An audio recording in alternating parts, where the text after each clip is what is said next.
Hello friends, ഇന്ന് നമ്മൾ വേറൊരു യാത്രയായിട്ടാണ് വന്നിരിക്കുന്നത്. ഇതാണ് നമ്മുടെ ചാലിയം. ഞാനും വേദയും കൂടി ചാലിയത്ത് പോയപ്പോൾ ആദ്യം തന്നെ കണ്ടത് ഒരു കുതിരയാണ്. അപ്പോൾ അതിൻ്റെ മുകളിൽ കയറി കുത്തിയിരുന്ന് ഇതാ പോണ് കുതിര സവാരി. വേദയ്ക്കൊക്കെ ഭയങ്കര പേടിയായിനി. പിന്നെ വേദന കയറി ഇരുന്നപ്പോൾ വേദയ്ക്ക് അതൊക്കെ മാറി.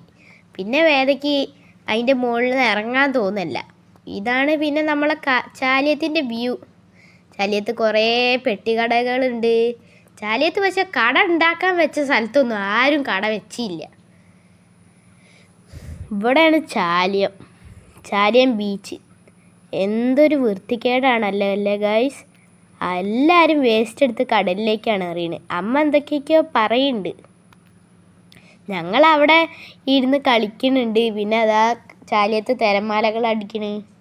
ഞാനും വേദി തിരമാലയിൽ ഇങ്ങനെ നോക്കി നിൽക്കുക. പിന്നെ അതാ അച്ഛനും വേദിയും അവിടെ ഇതിലേക്ക് നോക്കി നിൽക്കണേ. ഞാൻ അവിടെ എന്തോ എഴുതുകയാണ്.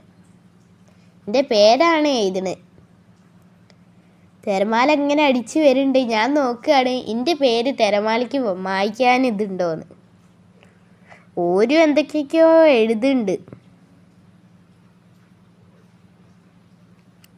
ഞാൻ പിന്നെ അതൊന്നും നോക്കാതെ എൻ്റെ കാര്യം ഞാൻ ഇങ്ങനെ നോക്കുക. ഞാൻ പിന്നെ അവിടെ ഇരുന്ന് ഇങ്ങനെ അടിക്കുകയാണ് മണലിൽ. അതൊക്കെ കടലമ്മയ്ക്ക് മായ്ക്കാൻ കഴിയുമെന്ന് നോക്കിങ്ങാണ്ട് കടലമ്മേനെ ചാലഞ്ച് ചെയ്യാൻ ഞാൻ. ഫുള്ള് തിരമാലയാണ്. അപ്പം ഞാനതാ അമ്മൻ്റെ വേത്തിക്ക് മണ്ണെടുത്ത് എറിഞ്ഞ്. ആ കോലിൻ്റെ ഉള്ളിൽ കുറേ മണ്ണ് കുടുങ്ങിയിട്ടുണ്ടേനി. എന്നിട്ട് പിന്നെ ഞങ്ങൾ ഇങ്ങനെ കളിച്ചു കുത്തിരുന്ന്. പിന്നെ അവിടെ കുറേ വേറെ ആൾക്കാർ ഇങ്ങനെ കളിക്കണ്ടേനി. ഞാൻ പിന്നെ അമ്മയ്ക്ക് ആ തിരമാലൊക്കെ ചൂണ്ടി കാണിച്ചു കൊടുത്ത്. ഞാൻ എന്നിട്ട് അവിടെയൊക്കെ ചവിട്ടി മണ്ണ് തെറിപ്പിക്കേനി വെള്ളത്തേക്ക്. ആകാശം ആണെങ്കിൽ കൂടി നിൽക്കുക. മഴ ഇപ്പോൾ പെയ്യും പറഞ്ഞ് നിൽക്കുക. ഞാനതും കേട്ട് അമ്മ പറഞ്ഞത് കേട്ട് അമ്മൻ്റെ അടുത്തേക്ക് ഓടി പോവാൻ നിന്ന്. പിന്നെ അമ്മ പറഞ്ഞ് വെറുതെ പറഞ്ഞാന്ന്. പിന്നെ ഞാനതാ ഓടിപ്പോയി ഒറ്റ നിൽക്കല അവിടെ പോയി വീണ്.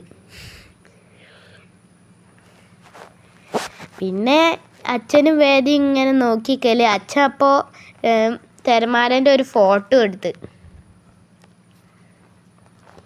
എനിക്കൊരു ചോദ്യം ചോദിക്കാണ്ട്, ഈ കടലിലത്തെ വെള്ളം എന്താണ് ഇങ്ങനെ കളർ ഇങ്ങനെ മാറണേ? വെള്ളം ഇങ്ങനെ തിരമാല അടിച്ചിങ്ങനെ നീങ്ങി വരുമ്പോൾ ആർക്കെങ്കിലും ഉത്തരം പറയാൻ കഴിയുകയാണെങ്കിൽ അത് കമൻറ്റ് ബോക്സിൽ ഇടുക. ഇത് ചാലിയം ബീച്ച് തന്നെയാണ്, വേറെ എവിടെയല്ല. അപ്പോൾ ശരി ഗായ്സ്, ബൈ.